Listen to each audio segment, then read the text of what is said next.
listening to the Rugby Coaches Corner podcast with your host, Andy Plimer. Bringing you up-to-date coaching concepts from the world of rugby.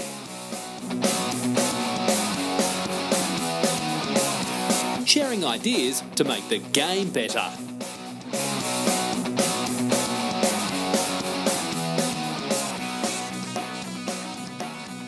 Happy New Year, coaches. Hoping that 2022 offers some great opportunities for you in terms of growth, development, and ultimately success as a coach. I've set myself a goal this year and I'm going to tell you about it right now. I'm deep into the process of creating an online course based on what I've learned from running this podcast for over 6 years and 100 plus episodes. And my goal is to release that online course this year. I've gone through the most popular and downloaded episodes to dig up the coaching gold nuggets to share with everyone. The title of the course is Evolve Rugby, and it's going to be big. 6 modules, 26 chapters, worksheets, reflective journaling, transformative information, all from the comfort of your own home. Filming has already started, so stay tuned for updates and release dates. But for now, kick back and enjoy this episode. All right, welcome to episode 101 of the Rugby Coaches Corner podcast. I'm your host, Andy Plimer, and joining me today is Sean Graham. Sean is the Director of Rugby at Nudgee College in Queensland, Australia. He coaches there and has also had roles with Junior Gold Cup, Junior Reds, and regional schoolboy rep teams. He is also a World Rugby Educator and is heading up a Youth Rugby Coaches Forum soon at Nudgee College, and it's a pleasure to have him on the show. So welcome, Sean. Thanks, Andy. Mate, if I'm honest, if anything, I should be thanking you. I'm just shy of 3 weeks post-NEOT, so my usual summer holidays at the beach I've certainly missed. So chatting rugby with you is an absolute blessing today. Awesome. Stoked I can help out in any way. So ACL op, obviously rugby related, long-term rugby related maybe. I don't know if it was an injury playing or the wear and tear of the game, but how'd you first get into rugby and what were kind of some of your playing experiences leading up to now? Yeah, so I'm from a big family, one of 6, and there's 5 boys in my family. And my old man said to us when we were young that we could play whatever sport we wanted, but the only sport he would drive us to was rugby. So that was it. Awesome. Off to rugby we went. Started playing down at the Youth Rugby Club at Ashgrove in Brisbane when I was 5. Back in the days when it was barefoot. Nice. Love the barefoot days. But to be honest, I think most of my rugby development happened in the park across the road from where I grew up. Yeah. We had a really cool neighbourhood. So basically in the summer we'd play cricket and in winter we'd play rugby and that was, 2v2, 3v3. Sometimes if we were lucky you might get a 5v5 game in. We'd even drag the mower across the road from home and mow in the outlines and the try lines. So, yeah, it was good fun. And went to primary school at a little Catholic school called St. William's. And the principal, while I was there, was Jack Eales, John Eales' dad. All right. So that was another influence on, I guess, how I ended up at my high school, which was Marist Ashgrove, which is where John Eales went. And he kind of helped facilitate that move across. My older brother didn't go there and I was really keen to go there because of the rugby, and he was quite influential in kind of helping me get into Marist, and so I played all my school rugby at Marist, and continued to play club all the way through down at Jeeps. Initially, I was a inside back / fullback, and then I sort of didn't have a growth spurt for quite a while, so I got a bit slow, and eventually moved into the back row when I was sort of 14. And kind of my rugby kind of plateaued a little bit in those middle years, sort of 14, 15, 16, because I was a late developer. So I struggled a little bit. And then I had a bit of a breakout season. I think my second year of Colts, I was about 19. I probably only finished growing when I was about 19 or 20. So I really sort of came on and, I was playing Colts 1 and then made the Queensland under-19 side, and then and then went on and played a few years Premier grade down at Jeeps. Bit of rep stuff, and to be honest, I was a really poor trainer. Like I liked surfing in the summer and probably didn't apply myself to the pre-season So I feel like I probably didn't reach my full potential. Sounds familiar. Yeah, and then I started teaching. Well, I was going through uni and I started teaching, and then kind of decided that I felt like I got a little bit more satisfaction out of the coaching side of things, and so I moved from playing into coaching in sort of my mid-20s, and that was it. That was my playing days. Yeah, it's funny you're talking about playing footy across in the park and stuff like that. And I just wonder I've been out of Australia for 14 years now, living in Canada, and here it's very 10 months a year hockey, and then you play whatever outside of that. A lot of people are, but a lot are still, where my wife and I are pretty strict with that with the kids is like there's seasons for every sport, and when you're in season, you're in that sport. Curious about where Australia's at now. Do you see much footy in the park still in rugby season, or is there less of that from you looking at that?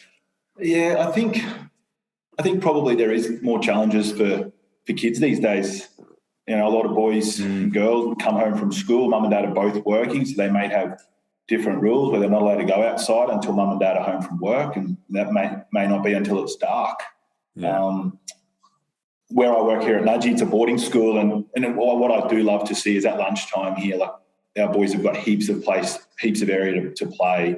So there's lots of little games of touch and soccer and handball and basketball. So that's all still happening. After school here, we have big games of touch still up on the ovals every afternoon. And I think I had an interview with James O'Connor, through our COVID lockdown 18 months or so ago, and he spoke a lot about a lot of the little tricks that he learned were in those little afternoon games of 2v2, 3v3. Like I certainly learned how to kick both feet, pass both ways, step off both feet. That's the time in the saddle when you're hitting the grass every afternoon, like rather than just, training once a week. That's where you can really, master your craft. What about mud footy on the grounds at Nudgee? They let the kids on there for that? Yeah, well, the flats down the bottom of Nudgee were notorious for, like, they're down in the wetlands. Oh, right, so okay. If it rained, and the water just sat there to be honest, for weeks. And it's actually just been redeveloped in the last 12 months, where the bottom fields have all been fully redeveloped. So gone are the days where the water will sit there and there's mud rugby. The water actually drains off within a few hours. So there's certainly a lot better for this. Well, yeah, in a way, they're magical now. But there's lots of how good's wet weather footy. Barefoot. Yeah, it's awesome. Yeah. No refs, no coaches. It's awesome. Cool. And you mentioned you got into coaching pretty early there in your 20s. What were some of those first experiences like? Yeah, well, to be honest, I feel like I've kind of always been a coach. Like, I've got 3 younger brothers, and I've always got a lot of satisfaction and enjoyment out of teaching them different things. And like whether that's learning how to ride a bike without training wheels, or skateboarding or surfing or cricket, or even just learning how to do a flip on a trampoline. Like we just spent hours and hours in the park or in the backyard doing that sort of stuff, and like I really enjoyed that. So I love the detail in like skill acquisition, but probably more so like the way the mind works, and kind of challenging people to kind of go out of their comfort zone when they think that they couldn't do something, and kind of using different motivational techniques to encourage or challenge or, empower something. So I guess that's where it all started. My first formal coaching gig, I guess, was my little brother's under-15 Jeeps club team. And that was my first year out of school when I was 18. And in that same year, I also coached the 13Fs at Maris back at the high school that I attended at, which is, a pretty common thing to do as an old boy. And I look back at, those early experiences, and I think my memories are just of how much fun it was. And I think like then I look back and I think that was probably a bit of a light bulb moment where I realised, like, this is something that I really wanted to do. And I guess the following year I started my degree at QUT as to be a primary school teacher. Oh, that's awesome. And, in that time between now and then, what would you say? Because that, like, for me, that's always envious of people who start coaching in their 20s, because it's like you get a lot of the stuff out that needs to go, but you also got that kind of youthful kind of enthusiasm that that you'll take risks and you'll have a crack. And between now and back then, what would you say are some of the really big things that you've taken from coaching that you're like, this has stood the test of time and is consistent in my delivery year in, year out?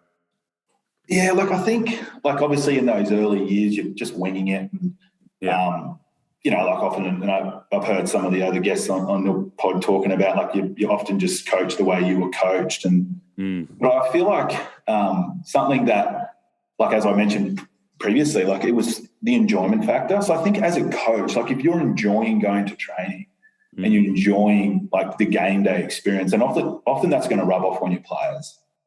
Like, like, that enjoyment is like, if it's not fun for you and you're like dreading going to training, well, then something's not quite right. Like, if it's not fun for you, it's not going to be fun for your players. So that's something that I always remind myself of, like, those early experiences of how enjoyable it was, and whether that's coaching the 13Fs or, a rep side, or, where there's a bit more high pressure in first 15 rugby and whatnot. Like, it's got to be fun. But, like, I do talk a bit about fun. Like, what does fun mean? Like, and sometimes coaches can be, and players may think fun is just mucking around, playing a bit of touch, and, like, we don't really want to get stuck into any contact or hard work. But, like, we do coach reviews and player feedbacks here at Maris, like, across all of our teams. And I can tell you now, like, the feedback that we get from players, it's like, that's not fun. Like, fun for them is being challenged. They want training that's organised, reasonably structured. They want to learn something new. They want to be physically challenged. So that's what fun is. So I think that's, for me, like, those early experiences, although, I was winging it, I definitely carried through that whole enjoyment factor, and I still love it, and that's obviously why I'm still doing it. Yeah, you do. It's a fine line. You don't want to just, like, drop the reins completely, but you also don't want to just destroy them as well physically. So yeah, that's a really interesting point. I think it's a word I use a lot, and quantifying it's probably a good way to look at it. And sometimes hard work can be fun. Like, if you work together with a group of players and you work through something that's difficult and it's, might not be enjoyable at the time, but at the end of that, you're like, okay, that's a great experience that we've shared together. And I find also I like using the warm-ups to really kind of get that fun factor in. I don't like being super technical in that time of the session, so I always find that's an area where you can be a little loose and can get some laughs going as well. Yeah, I think just not taking yourself too seriously. Yeah, like, you want to make sure that you can have a joke, and then obviously there's times where, particularly when you're dealing with adolescent boys, there might be times where they might need to be, spoken to a little bit sternly or whatever. But, like, I always make sure you repair those relationships if they need to be repaired. At the end of training, you have a bit of a joke, and you make sure that you're just separating maybe some of that rugby stuff to the personal stuff. 100%. Yeah, and I think the other thing is, like, the whole, when you say, like, those early experiences, I feel like you're always hanging on to something that makes your coaching a little bit unique. Like, and that's probably your own personality, and often that's maybe how you interact with your players. But I think, like, you as a coach, like, you're constantly adapting and growing. Like, I think maybe when I first started coaching, like, you might have some initial success. Like, you have this team and you go really well and you think, oh my God, I've got this. Like, I think I've mastered coaching. Like, but then you realise pretty quickly. Wrong with like, everyone. Yeah, it's like, are you kidding me? Like, this is easy. But then you realise pretty quickly, like, often, well, the game's always changing. That's the first thing. Like, the game's very different, and that's constantly evolving.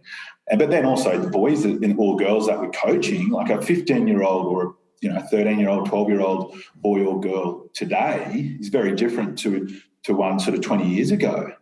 So the way that maybe they're motivated, or they like to be given, how they like to receive feedback and things like that. It's changed. So we need to change, because ultimately as a coach, our job is to get the best out of our players and then obviously the team as a whole.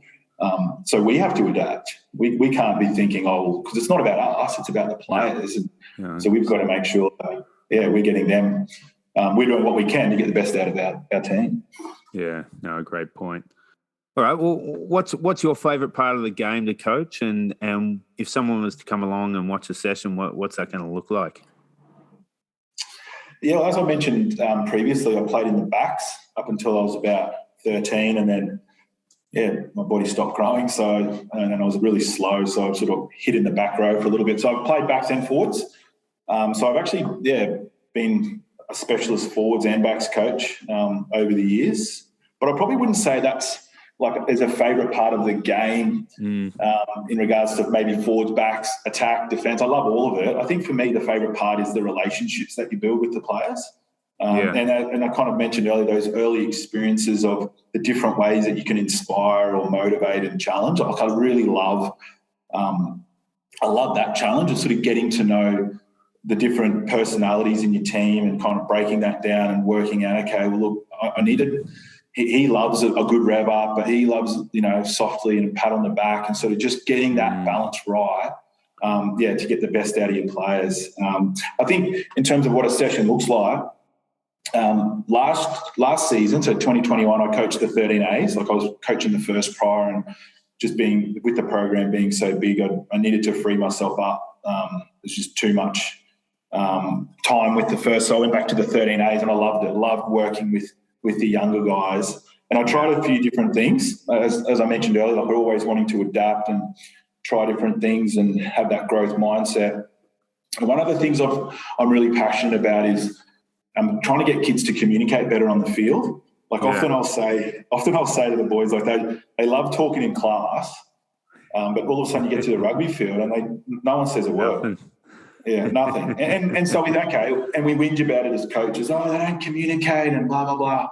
And that's something that you'll notice. That's the difference between schoolboy rugby, a training session at school, compared to clubland, is the volume of noise at training, particularly. So I've been really trying to challenge our coaches to how can we develop this in our players. So what I tried this year was basically creating scenarios in training where players had to problem solve, because I feel like if they're required to problem solve, it means that they have to communicate.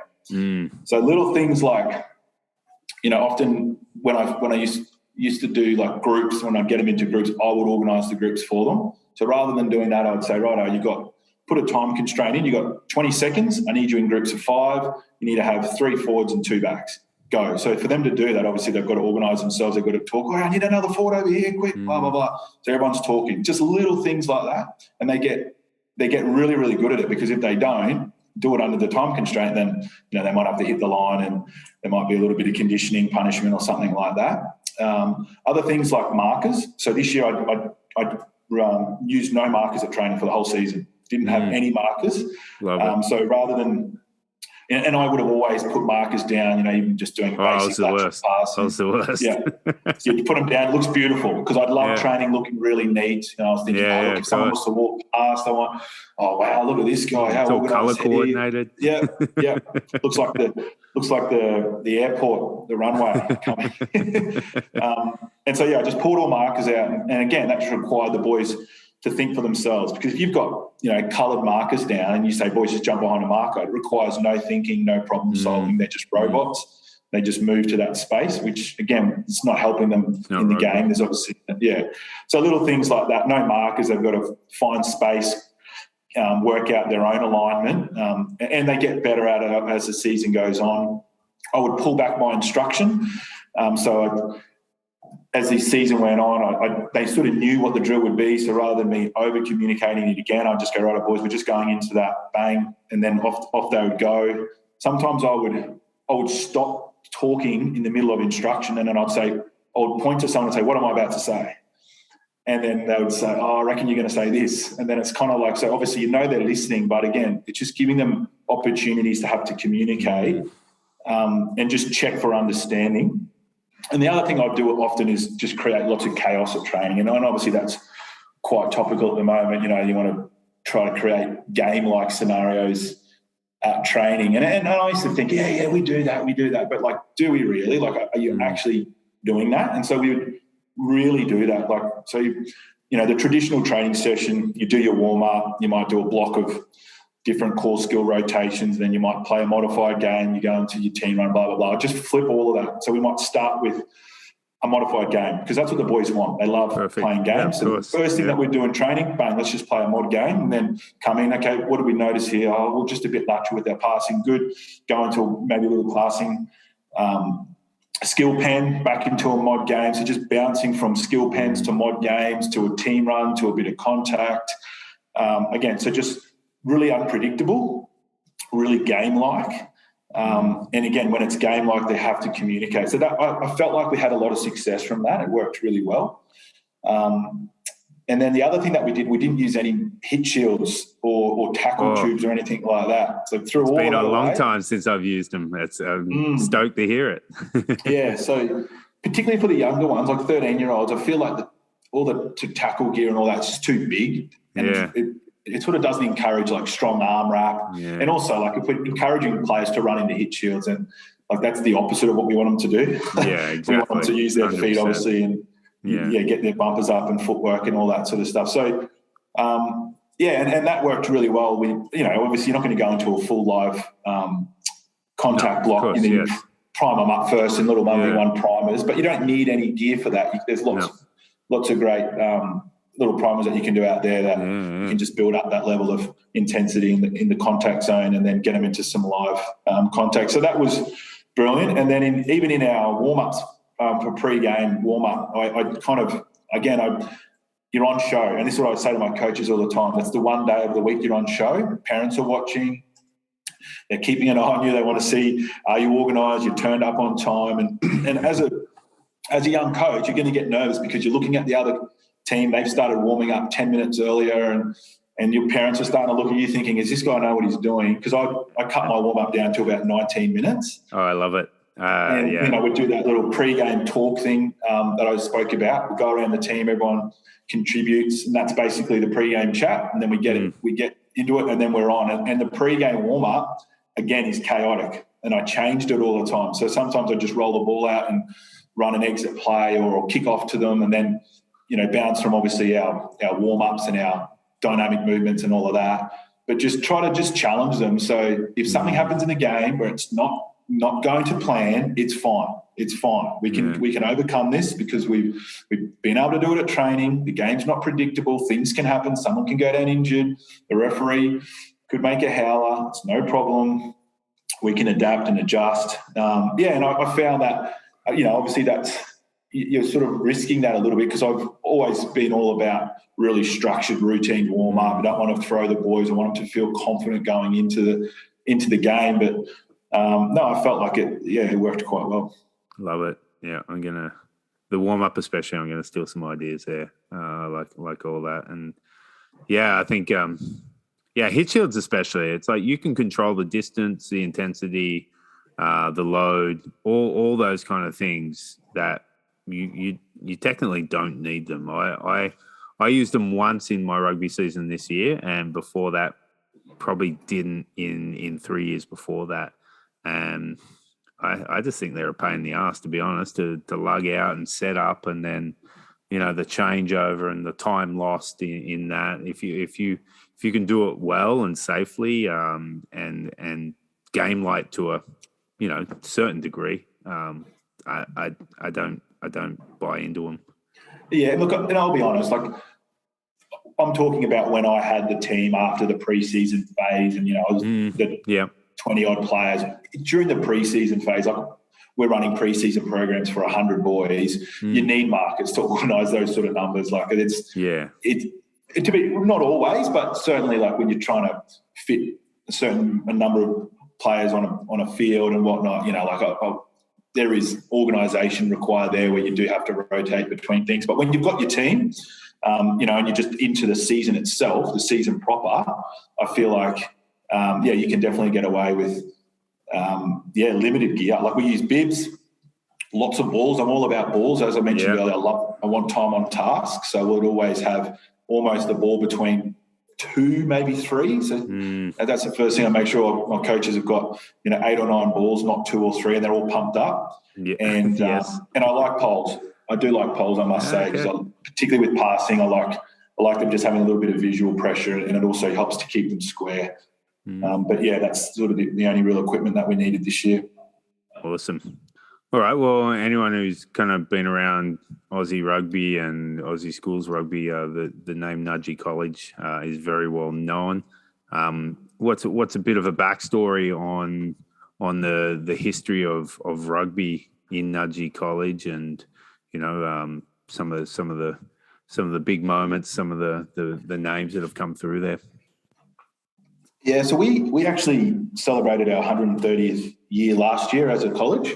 Wow. And there was quite a few different celebrations and events that came with that. And something that came out of it when the school dug into the archives and pulled up old footage was, rugby is certainly a really important part of the fabric of the school and the heart of the school.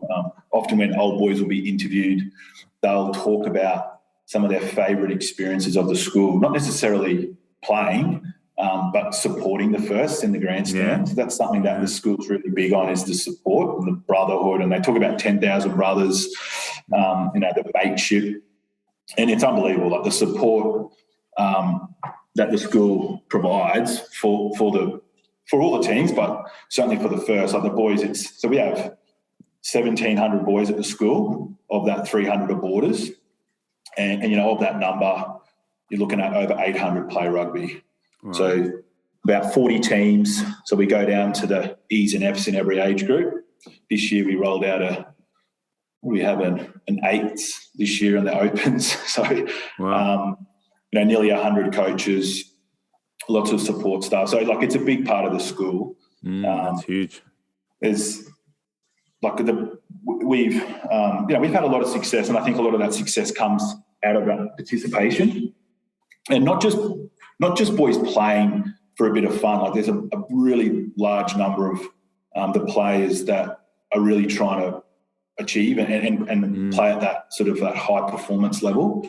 And obviously that, if you have a bigger pool of players that are working hard, then obviously that creates depth, and that depth creates competition for positions, and that improves performance. And I think that's helped us. The school's won 42 GPS premierships, which is the most by a little way. And then I think we've had 26 Wallabies. Fuleti Kaitu made his debut in 2021. He was our most recent Wallaby. And then, some other recent Wallabies are guys like Sean McMahon, James O'Connor, Josh Man-Ray, just to name a few. And then obviously there's a lot of boys that will go out of the rugby program and go into rugby league as well. So there's a few good league players running around, and then, obviously a lot of Super Rugby players in and amongst all the different franchises, and also all around the world. We'd have nearly, I did say there's probably nearly 30 old boys running around playing professional rugby, if not more, currently. So. Wow, that's awesome. And what about your role there? What's a description of your role? How's that work in terms of teaching and coaching and throughout the season? When you're busy, when you're focusing on more of the classroom stuff and those kinds of things? Yes. I'm a primary trained teacher, and I teach in the junior school here. So Nudgee goes from year 5 to 12. So I teach in the junior school, which is year 5 and 6, and I just teach PE, and I teach all year round. But obviously with the role as rugby director, I don't teach a full teaching load. Right. And obviously, our season is in term 3, but we run a full term 2 pre-season. So for terms 2 and 3, it's pretty rugby heavy with the Opens. So the boys that have aspirations to play in the firsts, we run a pre-season through term 1 for them as well. So it's if you're wanting to play in the first, you'll train term 1, 2 and 3. But obviously, if you're playing other sports, a lot of our boys will play cricket or volleyball, or they might be a rower or a swimmer. So they would have different commitments and different expectations through term 1.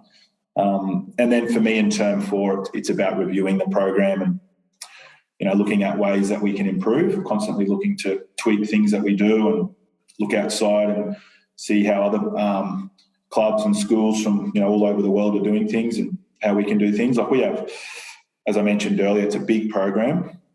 So 38 teams, just under 800 boys playing the game. So like that brings with it a lot of challenges. Like firstly, like if I'm out looking for coaches, I need to resource nearly 100 coaches, and they need to be available to train 2 afternoons a week straight after school from 3 till 5 p.m. So naturally that takes out tough time slot. Most of the population who are working 9 till 5. So we rely on a lot of young old boys who'll come back, and like I did when I was 18, go back to your school and give back, and that's a good program. And one of my main roles is to support those coaches, those young coaches, and I'm really passionate about that coach education space. I'm a World Rugby Educator, so that means that I've got the capacity to deliver different coach accreditation programs. I can deliver level 1 and level 2 programs. And we do that not just for our own coaches, but for local coaches.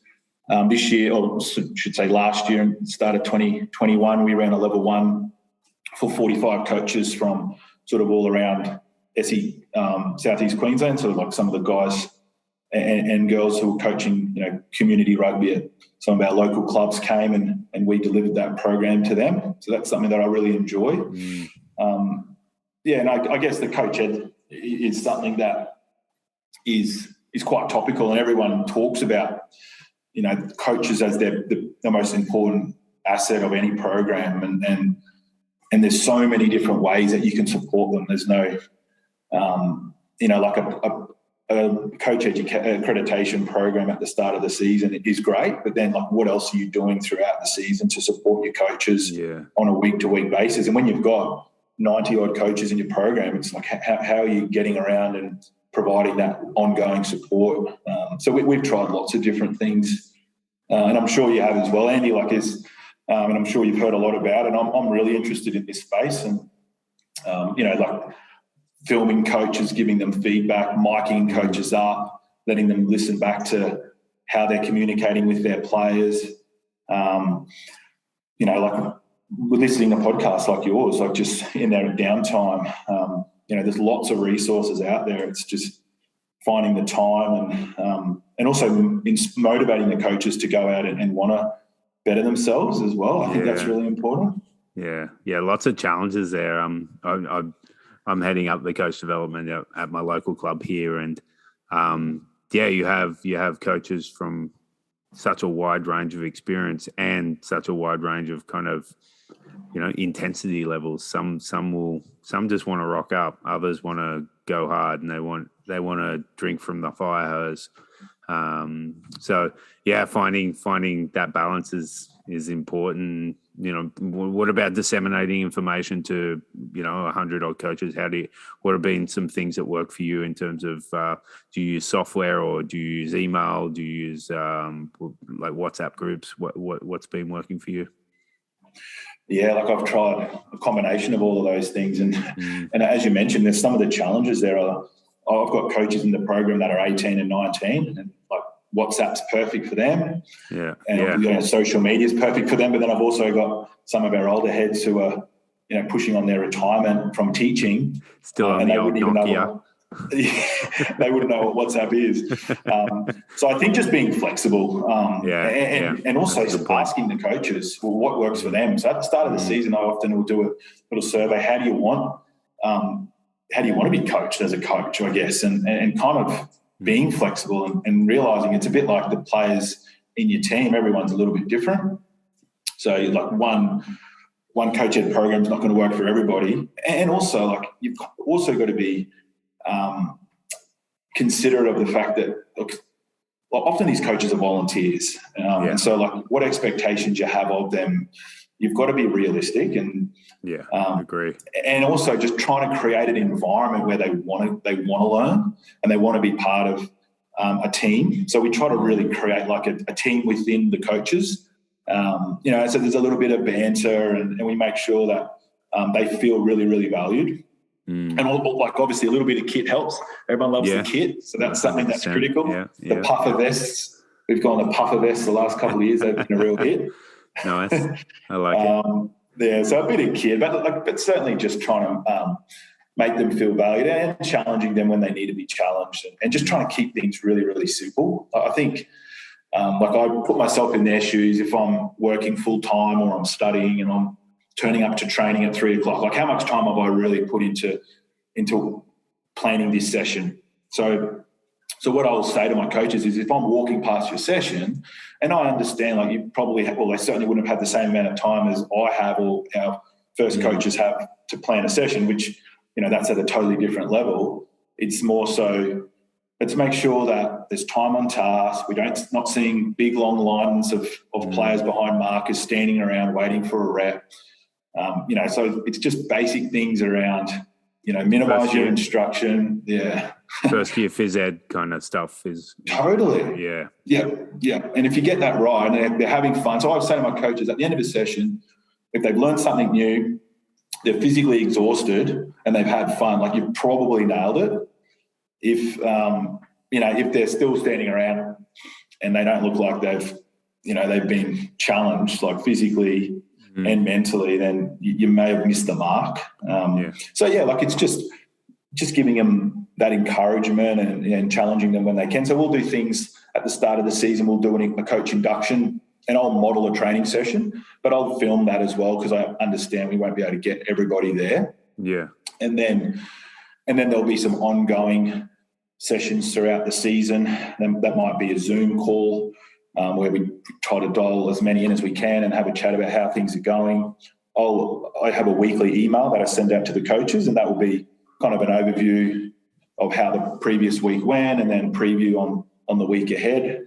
We might talk about the team that we're playing that week, and traditionally what have they been strong at, and what the focus might be for that week at training. Things that I may have noticed across the program, that some trends that we're picking up and things that we need to address.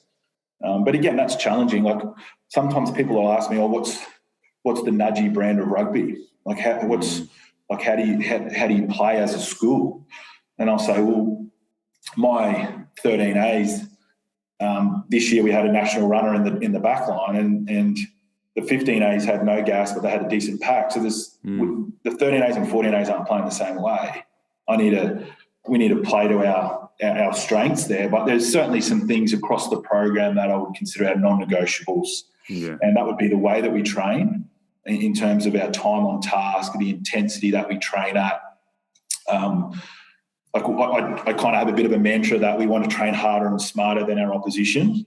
Mm-hmm. And I'll challenge the boys, I'll say things like, if one of our opposition schools was driving past and they saw us training now, like, what do you think? What are they thinking?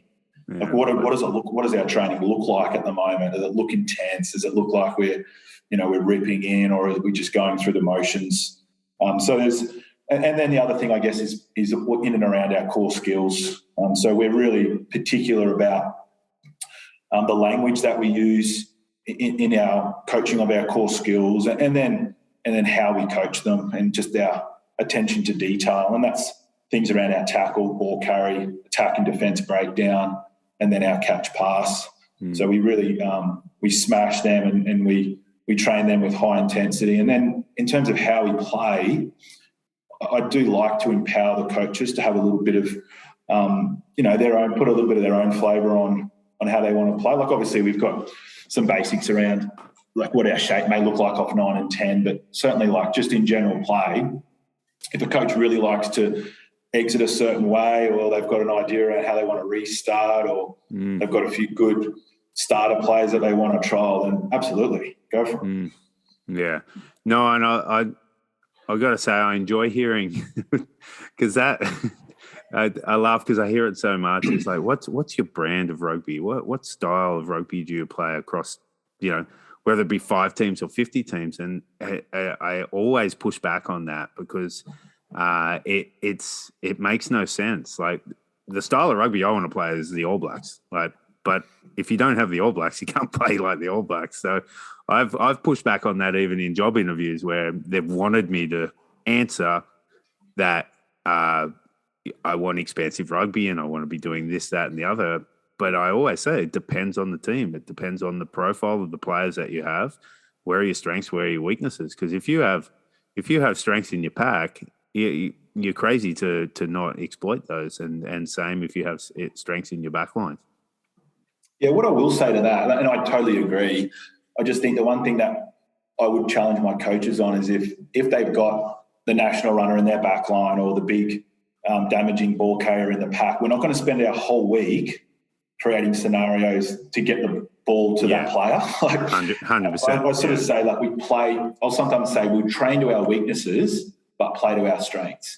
And also making sure that we're upskilling 1 to 15 and everyone's getting that attention, and when focusing on all the players in our team, they're all getting the feedback they require.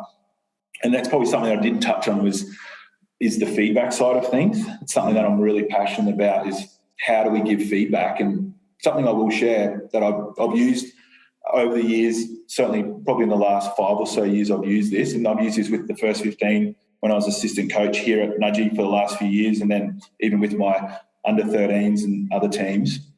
So sometimes as a coach, like, you'll find throughout the week, you'll often give feedback to maybe the bottom end players in your team, and then also like your organisers and your team managers, the captain. But sometimes you might miss some of those players that, there might be a back row that you know what you're going to get out of them, but sometimes you just forget to give them some, detailed feedback, and you don't even realise it.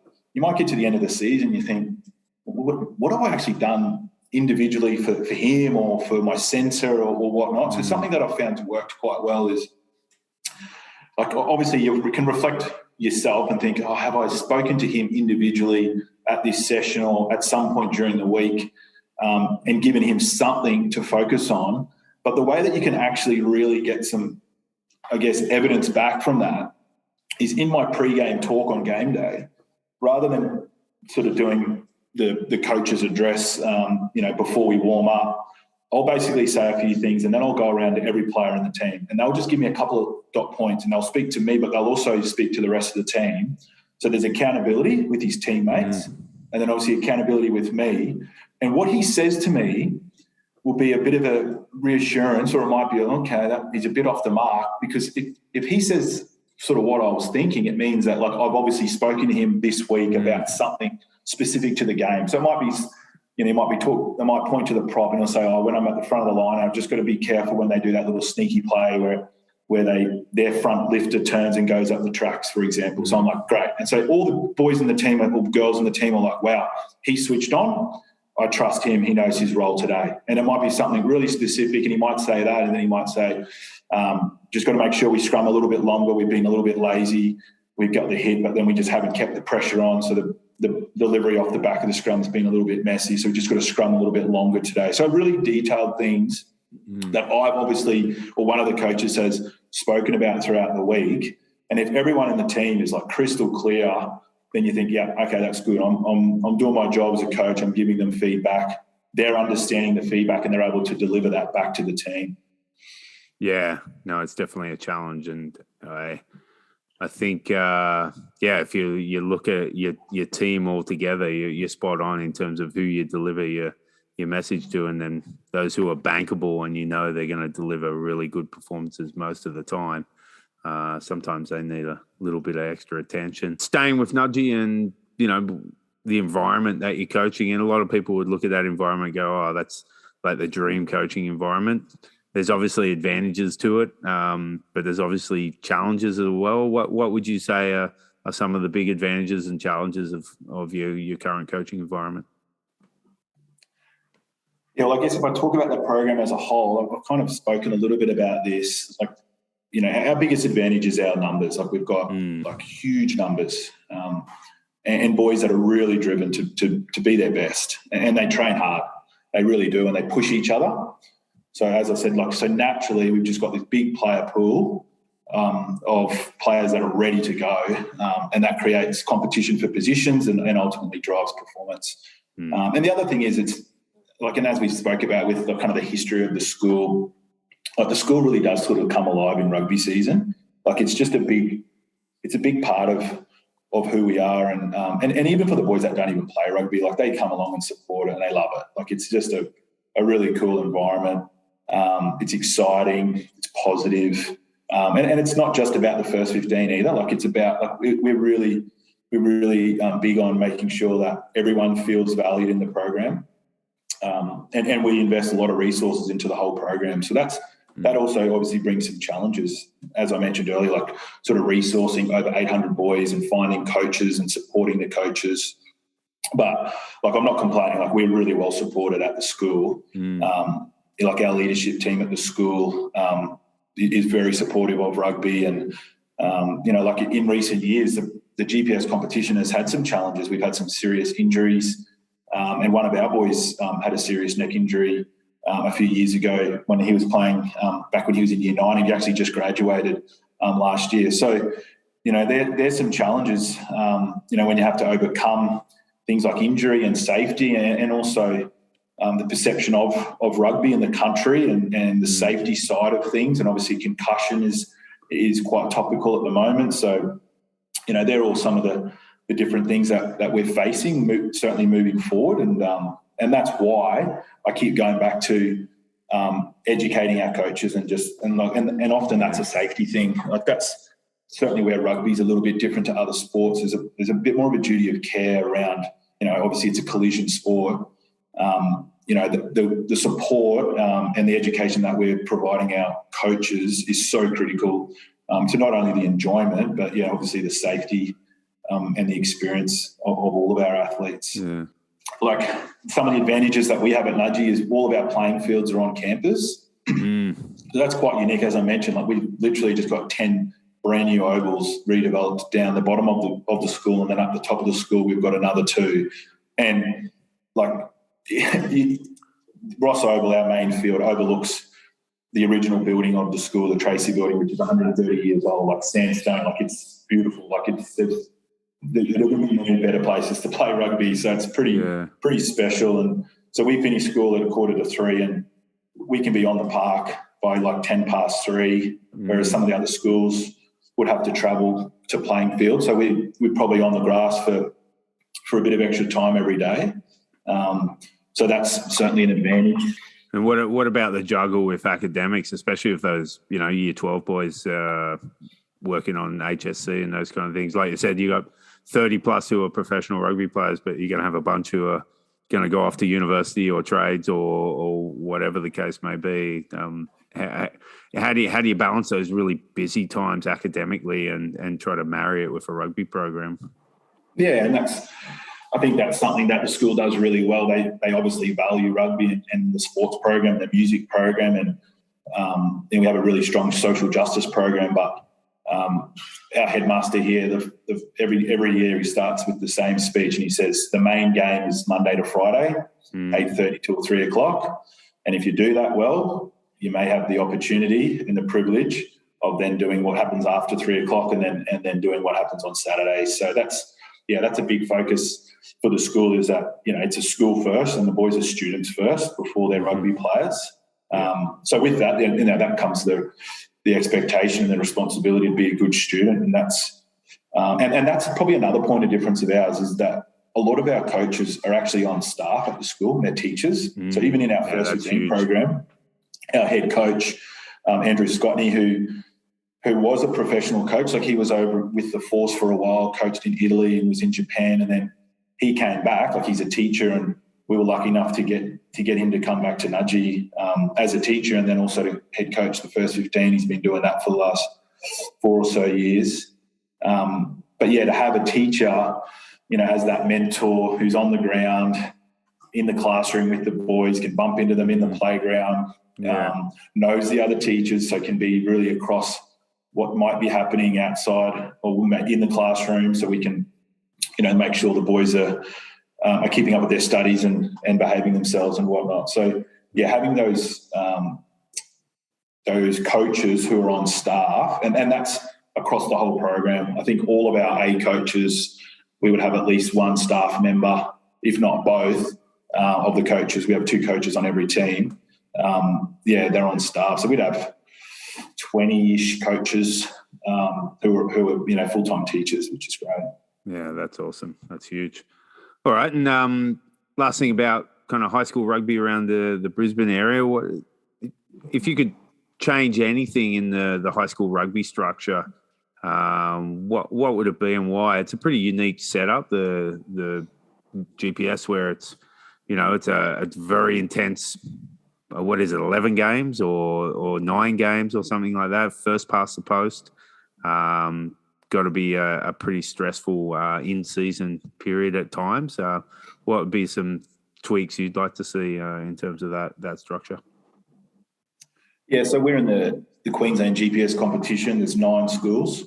So we play 8 competition games and we have a bye, and often we'll pick up a game against Downlands from Toowoomba in that round.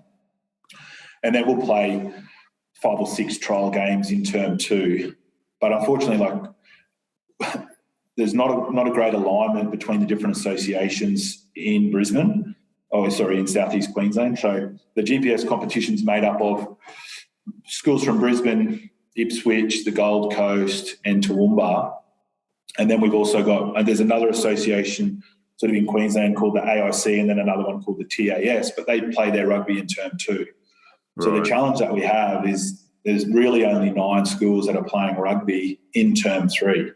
Now, a program like Nudgee's and some of the other schools, we've got so many teams that the other schools don't have the same number of teams, so we're chasing fixtures every week. And that's probably one of the biggest challenges in my role is to get fixtures for all of our teams every week, and then to try to make sure that experience for those boys, particularly the ones playing in those lower teams, they get an authentic experience and they're not playing internal games each week or having to play the same schools week in, week out. So that'd be something that I'd love to see change, just try to get a bit better alignment, and whether that's, and what does that look like? I don't know, whether that can be clubs, some clubs playing against schools, or the AICs and TAS schools and GPS schools all playing at the same time of the year, and that would just create more variety and obviously a better experience for our boys.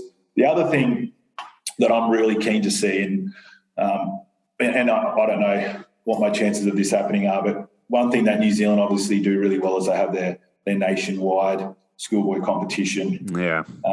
Now, we have different challenges, probably more so around the location of our main rugby schools and travel. But certainly it would be something that would need to be supported by Rugby Australia. But I think something that is crazy, the big schools in Brisbane are not playing the big schools in Sydney. Imagine a Joey's or something like that getting the opportunity to play at Nudgee. It would be huge, and it'd get the attention from the TVs and broadcast deals and things like that. So that'd be something that would be really cool to see. There might have to be conference style or competition style, and then you might have a final series or whatnot. But it'd be unreal to see. Just to broaden and lengthen the season. I think sometimes we just get a bit caught up in just playing in our own associations, but I think we need to spread our wings. And some of the challenges with COVID, we haven't been able to tour, so we aren't getting those experiences of being able to play overseas. In recent years, we went to Japan for the World Cup, so we're able to play some Japanese schools and unis over there, which was fantastic. And we obviously toured to New Zealand in previous years, so that would be something that I'd love to see. Especially if you're touring as well, why not everyone meet in Sydney or everyone meet in Brisbane for a game, even if it's just a one-off game between Joey's and Nudgee, and that gets televised, and then you go off on your respective tours to New Zealand or Japan or whatever. I think that's got some legs for sure. That would be amazing. Yeah, there's certainly potential there. It's we just got to, put some pressure on the right people, and who knows. Yeah, for sure. All right. Well, like I mentioned in the introduction, Nudgee's about to run a Youth Rugby Coaches Forum in January. We're in January now, so it's coming up. Can you tell listeners a little bit about that, the dates, the speakers, the structure, and obviously how to get in contact with you if you're in the local area to join in that forum? Yeah, so this is something I'm really passionate about. As I mentioned earlier, this is all around that coach education space. I feel like there's certainly growth that can be made when we talk about collaboration and networking with our peers. And there's a word that I've been using in the promotion of this event called co-opetition. So basically, it's about collaborating with your competitors, essentially, and that's what co-opetition means. And it's interesting because a lot of tech companies actually do this. There's some research papers out there where companies like Apple and Panasonic and things like that, they'll get together every year, every few years, and they'll actually share their latest research with each other. So it's that whole idea of you don't have to protect your IP even with your competitors, because if you actually both share your ideas, it actually makes you both better. You don't have to be better at someone else's expense. Like, you can both get better together, and that's kind of where the ideas come from. Like, I really wanted to create an environment where we can really, bounce ideas off each other, and then obviously hear from some experts in the field from all different areas of the game. So I'm really excited about the presenters that we've managed to put together. We've got Dave Rennie and Matt Taylor from the Wallabies set up. They're going to do some on-field presentations, and then we've got Aaron Webb from the Crusaders. He's their academy coach. He's talking about some of the character building things that they build into their academy program. We've got some involvement from the Reds, so Brad Thorne, obviously the head coach at the Queensland Reds, and then Dale, their academy coach, is coming on board.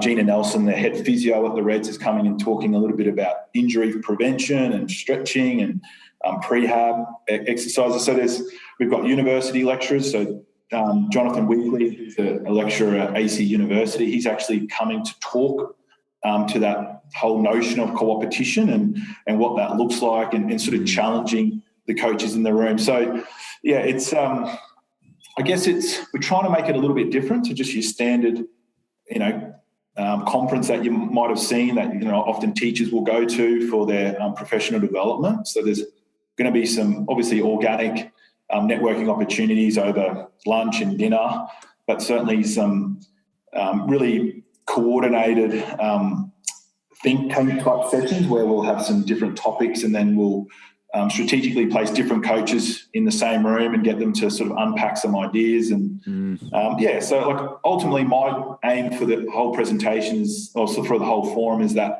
the coaches would leave after the weekend, and they've got some new mates in the rugby world that they've hopefully created some ongoing professional relationships with, that they can continue that collaboration process. Like, one weekend is not going to change too much. It's hopefully, going to kickstart some ongoing relationships that are going to ultimately help the experiences that we're giving our athletes through better coaching.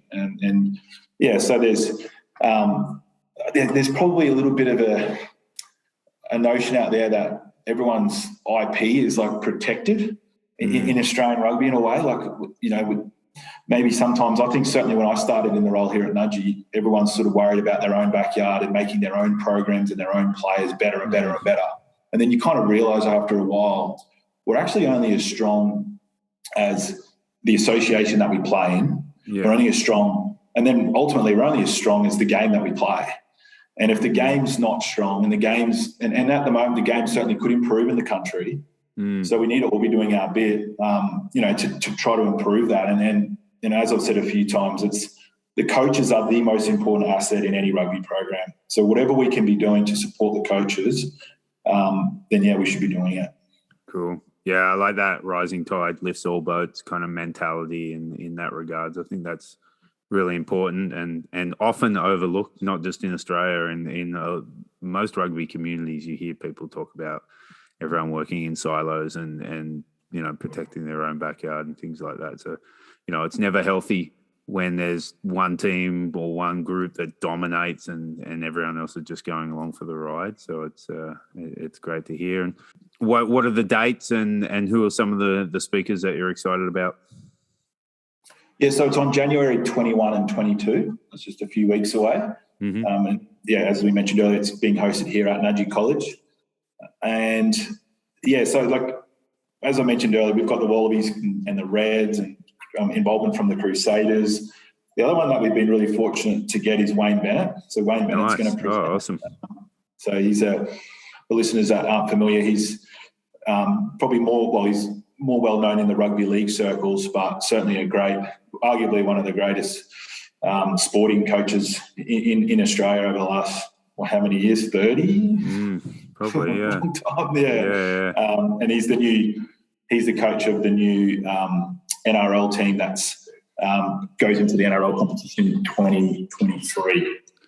So he's going to come and talk. But to be fair, to be honest, I'm probably more excited about just meeting different coaches from all over Australia and sharing ideas and, just chewing the fat over a beer and finding out, what makes them tick, what are they doing in clubland or school land that's working. And just hopefully building, some ongoing relationships moving forward, finding a few little gold nuggets.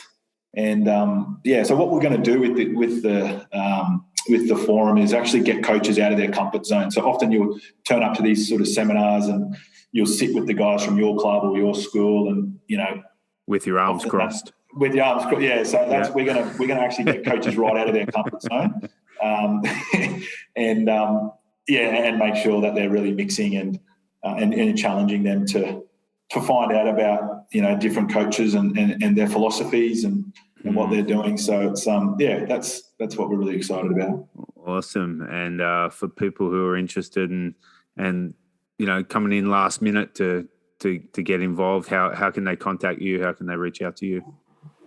Yeah, so Andy, I think when we first spoke about doing this pod, since then it's sold out. We've had a bonus. Pod. Yeah, so it's we've actually got a bit of a waiting list. But what I would suggest is just Google Youth Rugby Coaches Forum, and that'll take you. The top search will take you through to the try booking site, and you can just join the wait list.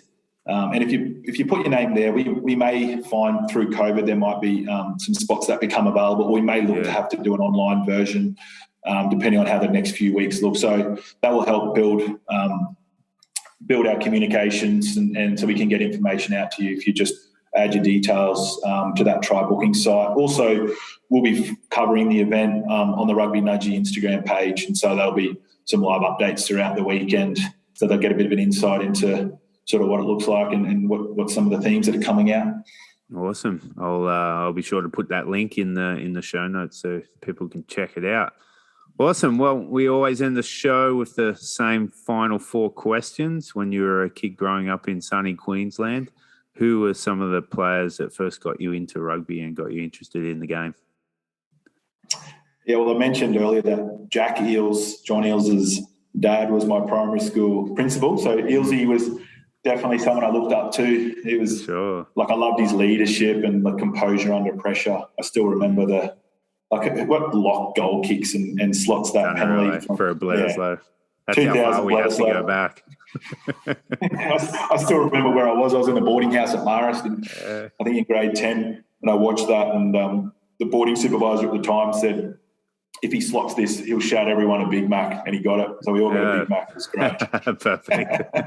Thanks, Ealesy. Yeah.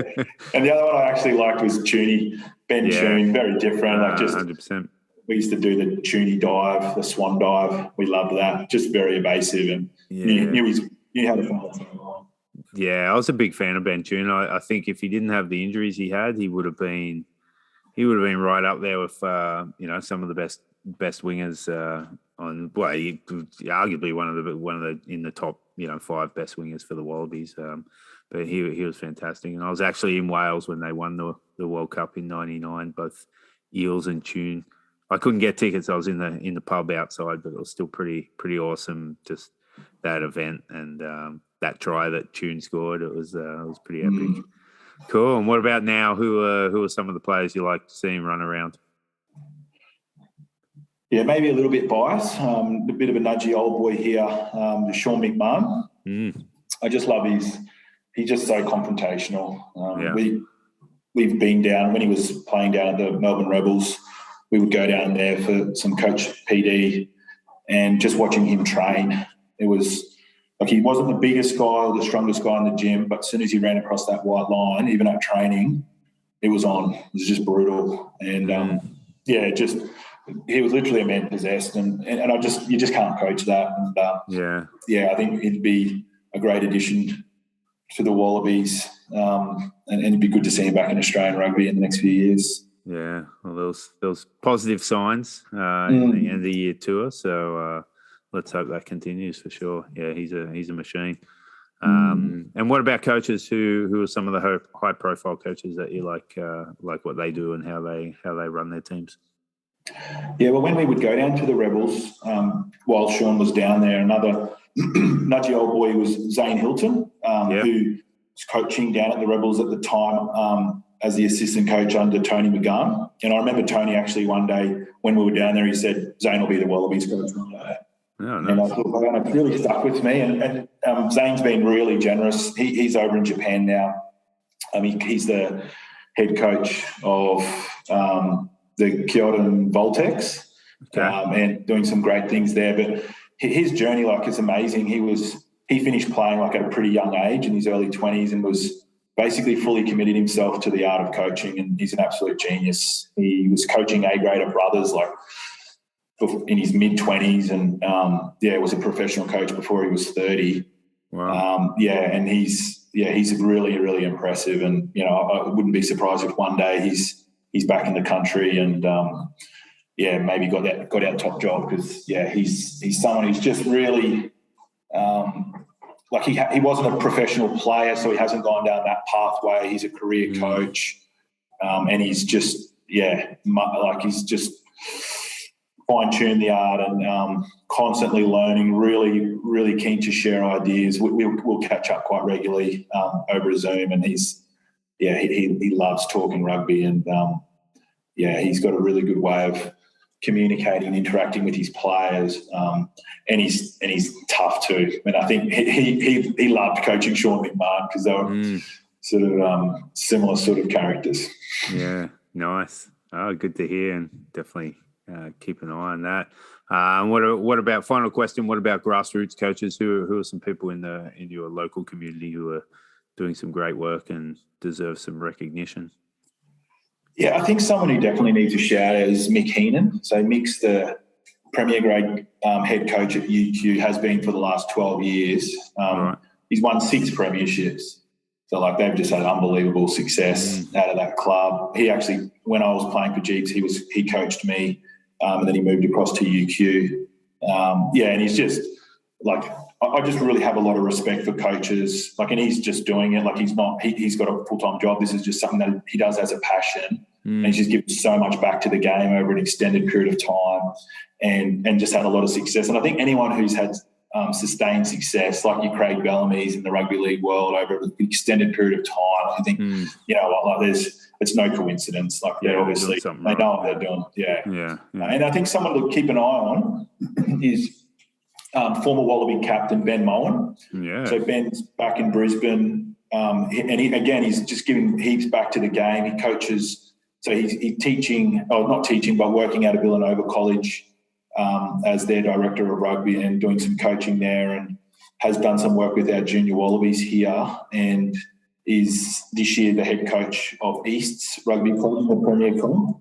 Right. And I've just had a few interactions with him. He's one of the presenters at the forum in the next couple of weeks, and it's just, there's something about him. He's just a way about him. Obviously, he's got some really good experience as a player, but I think he's really driven to be a good coach, and he's just doing all the right things. So I think he's someone to look out for. I wouldn't be surprised if we find him in a professional coaching role in the next few years. Awesome, great to hear. Would have loved to have seen him wear the Wallabies jersey for a bit longer too. So hopefully we'll see him sticking around in coaching. So that'll be awesome.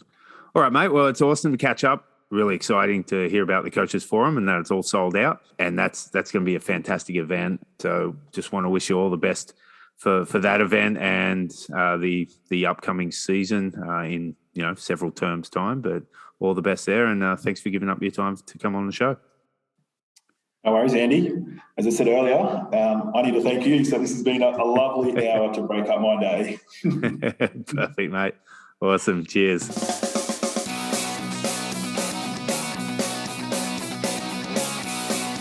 Thanks for listening to the Rugby Coaches Corner podcast. If you enjoyed the show, please leave a review via iTunes and keep listening for the next episode.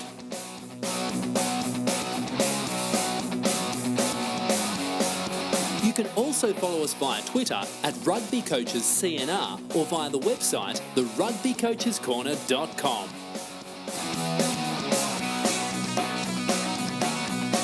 Until next time, keep sharing ideas to make the game better.